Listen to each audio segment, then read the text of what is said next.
Prezados alunos, é uma satisfação participar desse curso, promovido pelo Telesaúde da UERJ, na qualidade de instrutor do módulo em Legislação em Saúde Offshore. Meu nome é Cristiano Mota Lima, eu sou médico, especialista em Medicina do Trabalho, Higiene Ocupacional e Medicina em sites remotos e offshore.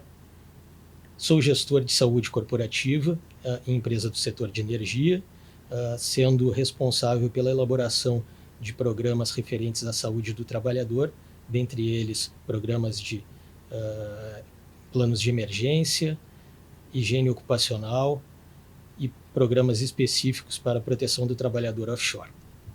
Os tópicos que serão abordados nesta apresentação são os seguintes. 1.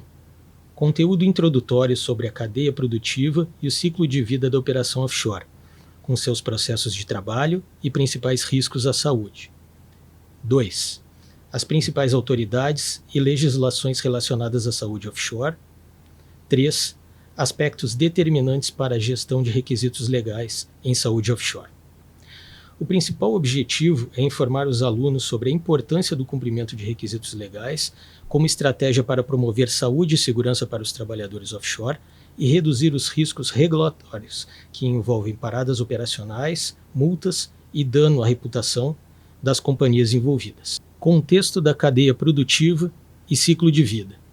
A indústria de petróleo e gás é composta por um conjunto de atividades econômicas relacionadas com a exploração, desenvolvimento, produção, refino, processamento, transporte, importação e exportação de petróleo, gás natural, outros hidrocarbonetos fluidos e seus derivados. No que se refere à exploração, desenvolvimento e produção, é importante ter o conhecimento das etapas do ciclo de vida de um campo e de suas instalações. Exploração. Exploração é a fase que envolve os estudos iniciais no sentido de verificar a viabilidade técnica e econômica de um projeto. Design. Design é a fase posterior, que envolve projetar uma unidade que será instalada em um campo de produção a ser explorado futuramente. Construção. Envolve a construção dos módulos da unidade. A construção ocorre em estaleiros em diferentes locais do mundo, como, por exemplo, Singapura, China e Estados Unidos. Instalação e comissionamento. Envolve o processo de instalação da unidade no campo de produção e a sua preparação para a fase de operação. Produção. Fase em que a unidade executa os processos de produção. Manutenção. Operações de manutenção programada e não programada que ocorrem ao longo do ciclo de operação da unidade. Descomissionamento.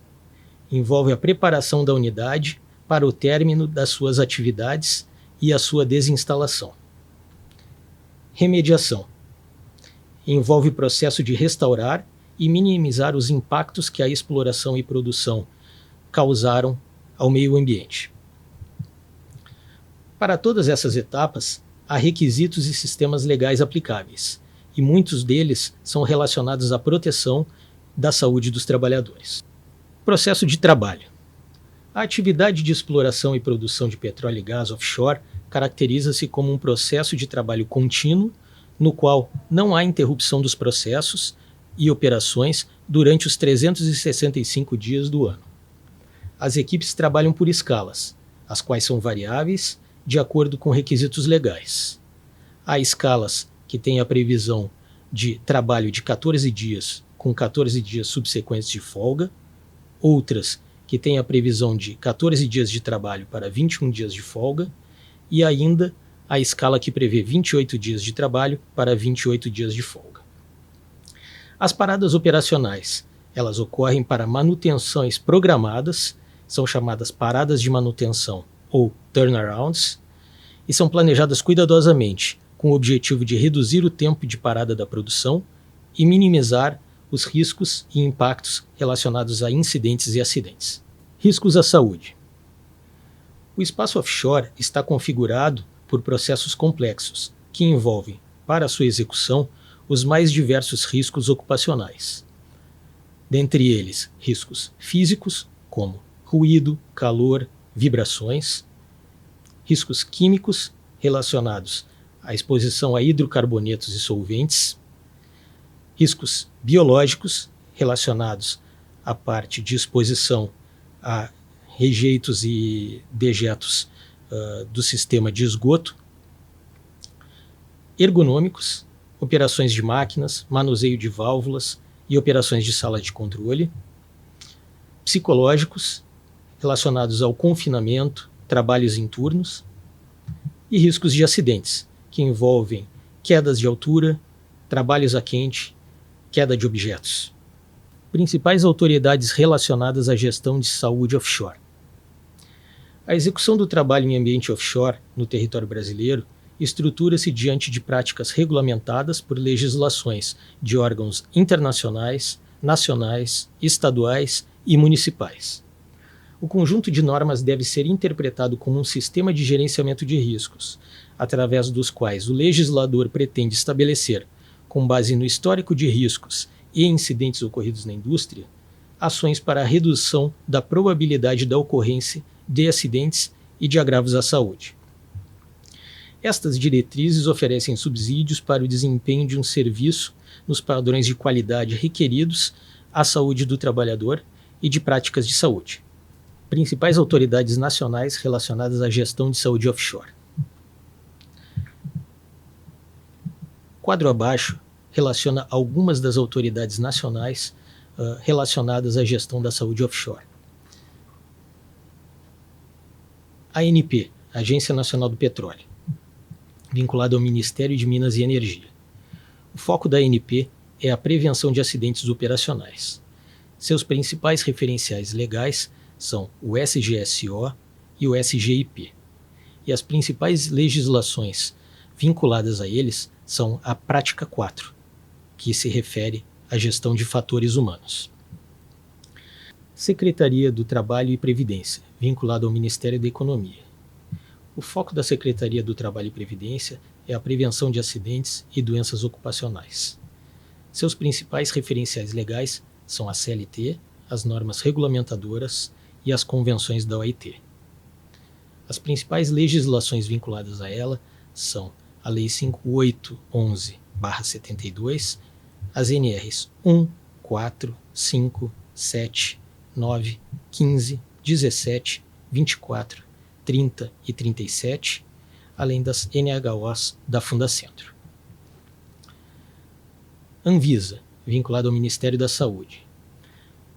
A preocupação da Anvisa é com a saúde da população em geral e as condições sanitárias, de medicações, de potabilidade da água e condições dos alimentos. Seus principais referenciais legais são as RDCs, dentre elas a RDC 306, 216, 218, além da Portaria 2914 e do ARE 09. Marinha, vinculado ao Ministério da Defesa. O foco da Marinha é a segurança do homem no mar. Seus principais referenciais legais são as NORMANs. Especificamente e de importância, a norma 1 a 13, além da Portaria 72 do DPC. CINEM, vinculado ao Ministério de Ciência e Tecnologia. A CINEM é a agência regulatória cuja preocupação é a operação de atividades que envolvam energia nuclear e radioatividade. Seu principal referencial legal é a norma 3.01, de interesse específico para as atividades offshore. Conselho Federal de Medicina. O foco do Conselho Federal de Medicina é regulamentar a prática médica. Seus referenciais legais são resoluções e as suas principais legislações incluem o Código de Ética Médica. Conselho Federal de Enfermagem. Tal qual o Conselho de Medicina, seu foco é regulamentar a prática de enfermagem. Seus referenciais legais são resoluções e suas principais legislações são o Código de Ética Médica, entre outras. Gestão de requisitos legais. Fatos. Há aproximadamente 400 requisitos legais aplicáveis à saúde em unidades offshore e que necessitam de ações e permanente acompanhamento. Outro fato é que o sistema legal brasileiro é complexo e passa por atualizações constantes. Fica a pergunta: como gerenciar requisitos legais aplicáveis à saúde em unidades offshore? Gestão de requisitos legais. Para a boa e adequada gestão de requisitos legais, são importantes: 1. O compromisso da organização, ou seja, do dono do risco. 2. A estrutura de SESMIT onshore e SESMIT offshore. 3. Sistema de gestão de legislações. 4. Análise de riscos e priorização. 5. Estabelecimento de processos. Gestão de requisitos legais. Compromisso da organização. É preciso apresentar a necessidade do cumprimento legal à alta gerência e à operação, que são responsáveis pelos riscos, e informá-los dos riscos relacionados ao não cumprimento dos requisitos legais, que envolvem riscos à própria operação, riscos à saúde e segurança das pessoas, riscos reputacionais e legais. O suporte da alta gerência e da operação na implantação dos processos e ações é fundamental. E a liderança pelo exemplo dá coerência e credibilidade aos processos. Além disso, aumenta a adesão e o comprometimento das equipes.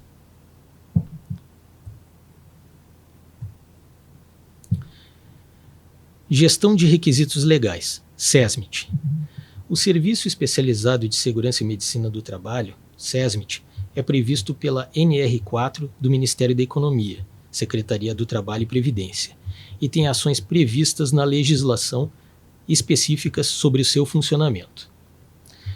O SESMIT é composto de acordo com o grau de riscos da empresa, suas atividades e o dimensionamento de suas atividades. Tem como profissionais engenheiros de segurança do trabalho, médicos do trabalho, enfermeiros do trabalho, técnicos de segurança do trabalho e técnicos em enfermagem do trabalho. O anexo 2 da NR30 e a NR37 trazem a previsão de uma estrutura de SESMIT para as unidades offshore, que é composta por profissionais de segurança e de saúde. É fundamental estruturar e integrar os departamentos, de forma que a estrutura onshore preste o suporte à estrutura offshore, ao qual deve estar vinculado. Gestão de requisitos legais, estrutura. Para o adequado sistema de gestão de legislações, é recomendada uma abordagem sistemática, considerar a contratação de consultorias especializadas no gerenciamento de requisitos legais em saúde, segurança e meio ambiente, considerar a implementação de softwares para o gerenciamento desses requisitos e que permitam a estruturação de planos de ação e a nomeação de responsáveis. Gestão de requisitos legais, análise de riscos e priorização. As organizações, especialmente as de maior porte, têm processos estabelecidos de avaliação de riscos gerais ao negócio, fundamentados normalmente pela ISO 31000 e específicos para a saúde e segurança do trabalho, estruturados com base na ISO 45000, além dos requisitos legais aplicáveis. O fundamental é, em uma matriz que considere probabilidade e impacto, caracterizar e quantificar o risco, no sentido de prover à organização uma medida padronizada de classificação do risco e informações que permitam a estruturação e tomada de decisões, com base em prioridades, e o estabelecimento de planos de ação para controlar e reduzir os riscos a níveis tolerados pela organização. Gestão de requisitos legais, plano de ação. Para o adequado estabelecimento de um plano de ação, é preciso vincular as ações aos riscos identificados na matriz, de acordo com as prioridades estabelecidas. Recomenda-se estruturar o plano de acordo com o ciclo PDCA. É fundamental que haja processos e responsabilidades claras e, muito importante, o compromisso da gestão da organização com o plano. Encerro a apresentação com meu agradecimento aos alunos, à organização do curso e ao UERJ.